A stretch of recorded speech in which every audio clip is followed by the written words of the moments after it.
Toni, räägi, nahk on seljas märk. Piisavalt, jah. Oli üks kõva tagaajamine, et mis sa tribüüni peal tundsid, jõudsid ikka nii palju oma trommi taguda, kui vaja oli?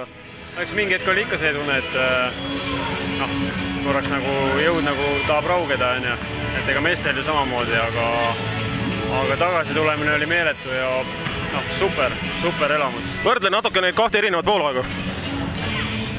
Kuidas sa saad võrrelda? Võrreldamatut on võimatu võrrelda, eks ole?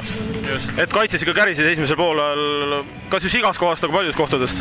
Ega mitte ainult kaitse, ega rünnak ju oli samamoodi. Täna enam vist ei üllatagi, ei Metsalu, ei Saare mäng ei üllata enam üldse vist või? Saare üle väga hea meel. Et põhimõtteliselt nad mängivad nagu mängutu päid mänge, et selles mõttes ei üllata? Absoluutselt jah, ja Oliver ütleme, et ikkagi on üllatus, et ta on ikkagi tulnud nagu väga-väga hästi nagu mängu. Mis ennustad edasi? Järgmine mäng? Võidu peale.